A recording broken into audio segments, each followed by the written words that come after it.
Welcome back to SportsLine here on News Channel 5+. It is time to talk Titans football, and who better to talk Titans with than the voice of the Titans? Our good friend Mike Keith joins us, radio announcer, of course, for your Tennessee Titans. Mike, good evening. Thanks so much. Welcome back to SportsLine, my friend. It's great to be with you, John. Thanks for having me on the show. Absolutely. Before we get into the Titans, I know earlier today you were emceeing the Mr. Football luncheon over at Nissan Stadium. Jon Robinson, the team general manager, was there. I think it's so great what the Titans do, their involvement with high school football and awarding these young men that have had great seasons in the various classifications with the Mr. Football. Thanks for saying that, John. This was our 15th Mr. Football that we've hosted with our name on it. And everybody likes to come to the luncheon. Everybody likes to be a part of it. I think everyone knows what it means.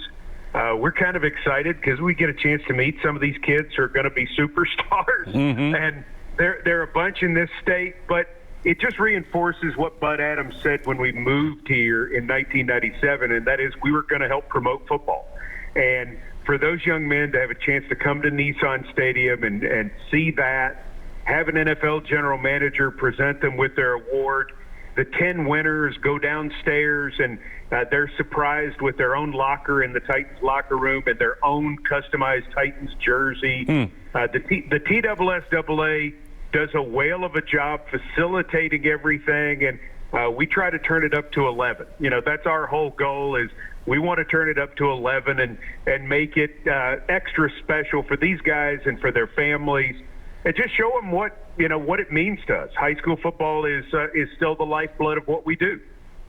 Yeah, there's no question about it. And I found it amazing watching the state championships over the weekend and seeing some of the highlights and seeing just how gifted these young athletes are. You know, back in our day, Mike, we didn't have access to a lot of the training that these kids do in terms of like sports-specific training and nutrition and that kind of stuff. We were kind of winging it back in our day, right? I mean, these kids, you know, some of the athleticism, the speed, the size of these kids. I mean, you kind of forget that these are high school kids that kind of look like, you know, juniors and seniors in college and maybe first-year guys in the NFL.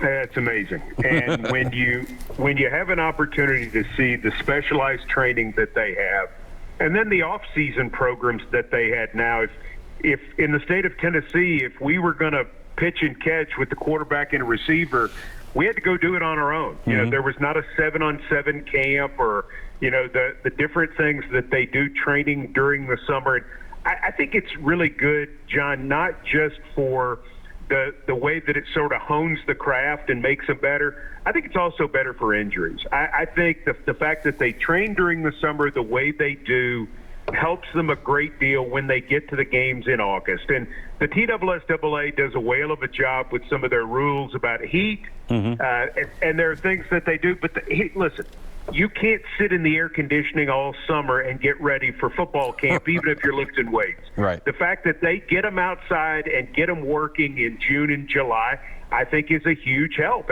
And obviously it helps with the development, too. Absolutely. So, Mike, how was your bye week? Tell us about it. What'd you do? Got away. Yeah. Did a little hiking. Nice. Did a lot of eating. Did some football watching. But mostly just tried to sort of get away from it because I think our situation in terms of the off-the-field staff was probably more similar to the football players and coaches than what we know. I think everybody was pretty mentally tired, John. Sure. It had been a grind for 12 weeks. And while we love what we do, I think at a certain point you've got to take just a second, unplug, and then come back. And so for me, that's what I tried to do for just a couple of days. My wife will probably tell you that I didn't totally unplug, but I tried to do it some. And when I got back in the office yesterday, I know I was raring to go. And I think that's the way everybody with our organization feels right now. Yeah, and listen, if there was a team that ever needed a bye week, it was the Tennessee Titans with all the injuries to all the key players, coming off 2 straight losses and a pretty good pasting at New England in the last game. I mean, coaches always talk about, the bye is coming at a good time. It probably came a little late for this team.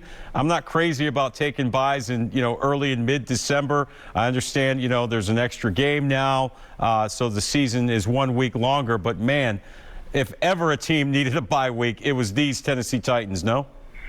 Yeah, this is year 24 for me, and I cannot remember a year where a team needed a bye more. I mean, the team that we had on the field against Houston and then at New England, that was just not the football team we've had for the majority of this year.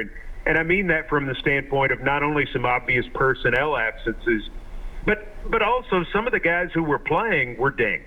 And everybody, I thought we looked tired.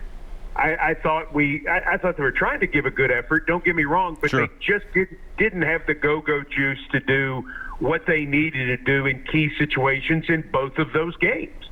And so, in sneaking a peek at practice yesterday, I can tell you that I saw more get up and go than what I've seen in a while. Yeah, and it's going to be critical, obviously, as we head into the stretch run of the season. The schedule, at least on paper, still pretty favorable for the Titans. Of course, we all know what Mike Vrabel feels about what's written on paper as opposed to what actually happens on the field. But you got Jacksonville coming in on Sunday to start the stretch run of the season. What do we know from a health standpoint in terms of who may be returning? We know Byard's off the COVID list, which is outstanding news because he's having an outstanding season. It too early to tell about, Julio Jones and some of the other guys that have been banged up? I think, John, what we found is that Wednesday, even though it's not even Wednesday yet, Wednesday is generally too early to tell based on the fact that we may have more guys out there tomorrow. But how do they bounce back on Thursday? Right. And for the three players who are, the designated to return off IR, in particular Julio Jones, how do they respond? Mm-hmm. How do their bodies sort of bounce back and give them the opportunity to be able to keep going? You would feel like that would be better than what it was for the last 6 weeks because of the bumps and the bruises having had a chance to heal. The other thing, too, John, they're actually going to have a chance to practice tomorrow. They practiced yesterday. A lot of what they've been doing has just been half-speed stuff because they didn't have enough bodies or they wanted to make sure that they were as healthy and as rested as possible. And for the most part, that worked. But over a period of time, it clearly affects what you could do. Now, it was the right thing to do. Don't get me wrong. It's just that's not the choice you want to have to make. And now I think being able to speed it up, being able to get after it the way they want to get after it, I think that's going to be something else that's really going to help the Tennessee Titans. Talking with Mike Keith, of course, the longtime voice of the Tennessee Titans here on SportsLine. And you're right, Mike Vrabel did mention that yesterday when he spoke to the media that he's going to be able to kind of up the tempo a little bit at practice after the bye week and hopefully getting some guys back a little bit healthier. And that's going to be important, as you said, to be able to get out on the field and actually practice and simulate, as much as you can a game-like situation. Yeah, that's it. And, it's about angles. It's about acceleration. It's about giving the best look you can for the opposition's offense and defense. And listen, Vrabel's really smart. He's never going to overdo it. But just being able to do it, I think, is a big help. They have, they've had to shut things down to a lot of walkthroughs. They haven't known who they were going to have. A lot of what's been difficult, too, John, is they would go into their planning on Monday and Tuesday, get out on the field on Wednesday, and then not have some of the guys on Thursday that they had planned to have. And so, I mean, the movement that's been had, I was having a conversation with a former NFL player today, and he said, I don't know that everybody realizes the remarkable job that Mike Vrabel and the staff have done because they haven't known, in some cases, day to day, who they were going to have available to play. And maybe that's going to be better this week. You would hope with some of the lingering things having had a chance to heal that they're going to be able to make more of a plan and actually practice it. Yeah, and that's going to be obviously critical. Mike, we mentioned Kevin Byard earlier in our conversation, and I think all Titans fans are happy to see this guy have a bounce-back year. Kind of an off year last year. We in the local media, obviously, we love Kevin to death. He's a great guy to deal with, and he's a guy that is fun to root for, and he's really one of the leaders of this team. How fun has it been for you to see Kevin Byard have this bounce-back season? Because it's old Kevin Byard. The ball just finds him. He's that guy that's creating all those turnovers again. I think it's no secret that our staff loves Kevin Byard as well. We built a relationship with him at the Senior Bowl when he was nobody, because he didn't even get an invite to the Combine. And then Kevin Byard comes back and does what he's done for us, being a third-round pick. What was most interesting about Byard is he became the local fan favorite. He has last year, which statistically was a down year in a lot of ways, and yet led the team in tackles. So you wonder, was it a down year because of stats, or was it him being asked to do something? Amazingly, Kevin Byard said it was a down year.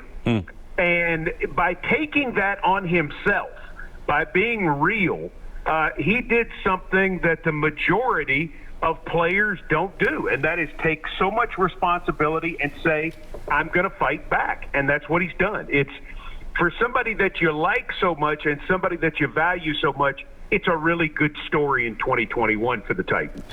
Well, one of the things that Byard, I know, said a lot last year was the communication problems last year with the defense. It just seems like, listen, this defense has had their share of, not so great moments, but man, it sure seems like a lot more stable now that Shane Bowen is the full-time standalone DC as opposed to the situation last year. I've really been impressed with Shane Bowen, the way he's been working with this defense, the way he conducts himself. I believe this guy's got a future as a future NFL head coach. What say you? Shane is a super young coach, and I keep forgetting how young he is, Mike. He's only, 34 years old?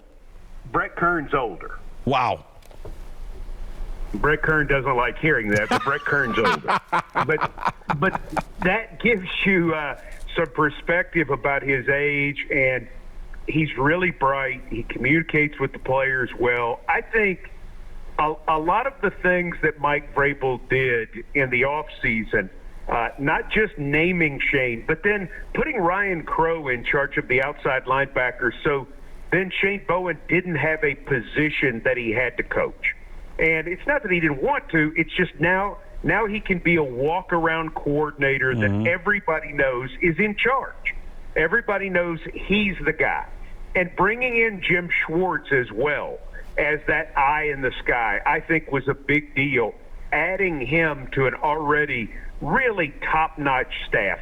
Whatever confusion there was, and I don't know what there was or what there wasn't. Sure. But Mike Vrabel went out of his way to make sure he eliminated any discussion of that back in the spring. And I think it's been huge. And Shane, like I said, Shane's a really, really talented young coach. And I think he's got a chance to be special. I would agree. I'm up against the break. Mike, can you hang for another segment? Of course. Oh, you're the best. That's why he's the voice of the Titans, the great Mike Keith.